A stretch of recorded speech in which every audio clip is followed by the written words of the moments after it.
Kanti Fulani, Yes, dad. besike sancokola thina sobabini apha ecaleni ndafumanisa into yoba njengoba uzinikele ngolu hlobo uzinikele ngalo, uzinikele kuba uzinikele. Awujonganga nto uba kuthiwa uzawuvuzwa mhlawumbi okanye uyarhola okanye kwathwani, but ke uyashumayela nje and iba nguThixo who provides for you as you go. Loo nto leyo iye yandichukumisa kakhulu. Ndaqonda uba ndiyarhalela uba abanye abantu bake bayive loo nto leyo, mhlawumbi ngakutshintsha ucinga kwabo incedisane nawe. Akusibalisele kancinci ngaloo nto nje, Dade Fulani. Okokuqala ubomi bokushumayela bokuvangela particularly bubomi obu-challenging kakhulu because bubomi obungenayo imali, uyabo. Awuyolanda ii-souls.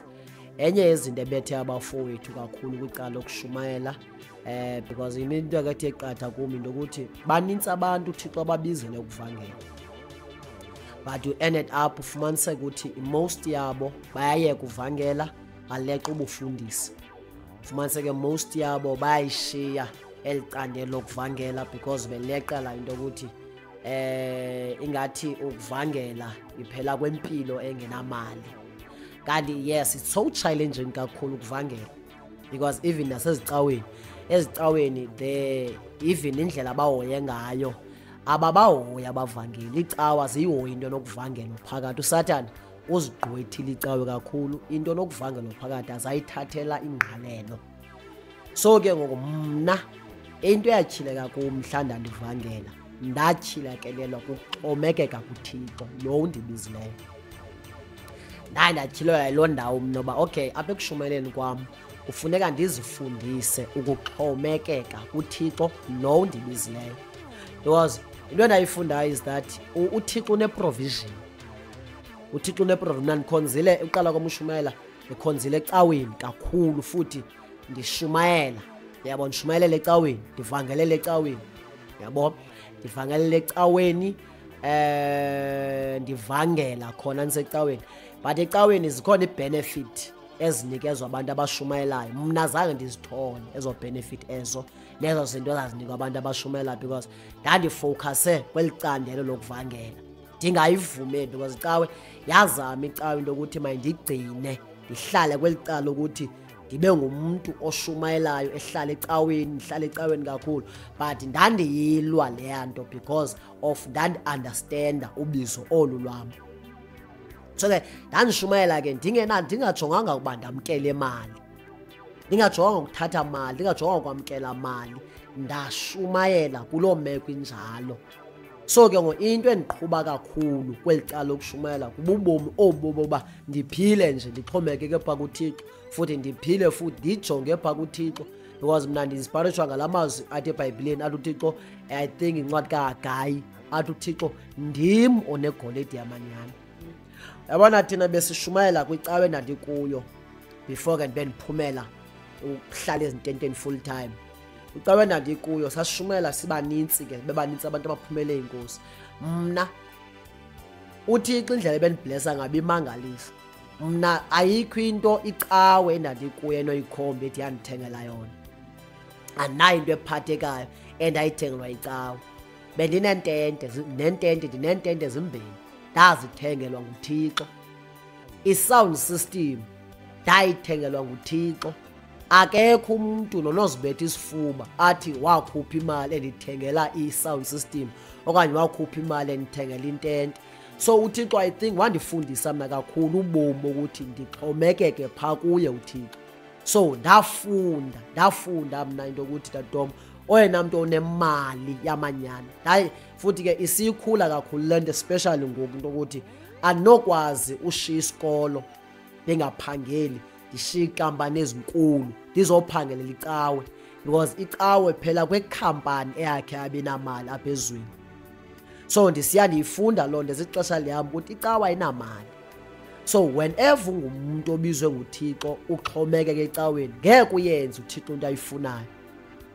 So that is the life mna ndayifundayo apha ekushumayeleni kwam. Ndafunda into yokuthi uThixo unayo iprovision, lo uThixo ukubizileyo uba uThixo uthe hamba, if uyayenzisisa le nto akuthume yona, God will provide. into ebethayo nebulala amadoda amaninzi is that indoda ethi ibizwe nguThixo ihlala ecaweni, icontrolwe icawe, ilawulwe icawe, iphangelele icawe, isebenzele icawe. Then the moment usenza loo nto uThixo ubuya umva, and then uThixo xa ebuya umva uzokondliwa icawe. uThixo ayeke icawe ikondle because of uthunywe icawe. So the moment le nto uThixo akubizele yona uyenzisisa, uThixo provides. Mna I have ndinemimangaliso mna uThixo andenzele yona mna kwizinto endizithengileyo. Bendiziqaphela uba icawe nje bendigcinile indikhonkxile, bendinotice into eyi-180. If ndike ndamisa imvuselelo andiyibizi imali. If ndimisa imvuselelo ndashumayela kwasindiswa abantu, imali bendingayibizi. Futhi izinto uThixo andinikeze zona endinazo, izinto endizi-ownayo endizikhombayo ezimaterial uThixo andinikeze zona, ayikho into endayithola ententeni. Zonke izinto uThixo andinikeze zona ngoku endinazo ibizinto ebendizifumana ndizinikwa nguThixo. Kuthi gqi umntu endingamaziyo, ndifonelwe ngumntu endingamaziyo athi uThixo uthi mandikunike nantsi imali. Ndifonelwe ngumntu endingamaziyo athi uThixo uthi mandikunike nanku umnikelo, thatha nanku umnikelo. So that is the life endiye ndayiphila throughout le minyaka uThixo endiprovidela ngaloo ndlela. So to what it revealed to me, into iyatshileka kum yokuthi once le nto uThixo akubizele yona umamele kakuhle, wayiva kakuhle, wamamela, wacacelwa lubizo lwakho, wacacelwa le nto uThixo akubizele yona, futhi number 2 wayenza le nto uThixo akubizele yona, ngeke uhlupheke tata.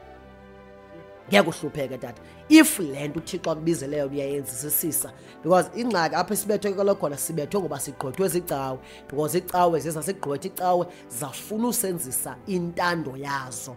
Nangoku if ever tatom uno high calling awufit ecaweni, awufit ecaweni, because icawe ayikwazi uaccommodate umuntu one high calling, ayikwazi uaccommodate umuntu onobizo one high calling. Ufuneka uzube accommodated ecaweni, wenze intando yayo, then icawe izokwazi uba izawukwazi ukugcina icawe, ube accommodated, uphile kamnandi futhi ube ngumuntu wayo icawe.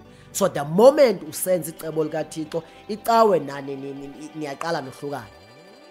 So what motivates me kule nto uyibuzayo into ukuthi once wenza uThixo le nto umamelisise kakuhle, umamelisise kakuhle le nto uyithunyweyo, wenze le nto uyithunyweyo, ungavumi ulawulwa ngabantu bekudrivela kwicawe okanye bekudrivela ukuthini yokho ikingdom yecawe yakho. That is the thing, that is where God will reveal himself, akunikeze provision. Thixo kunika iprovision xa sifika kuloo ndawo yoba wenze le nto uyithunyweyo ngokucacileyo, soze ulamba. Kaloku Thixo iyaphaa ozogqiba kulambisa. For example, lastly ke ngo thina sezintenteni asiwuqoqa umnikelo, asithatha umnikelo lapha ezintenteni, simisa intente, asiwuthatha umnikelo.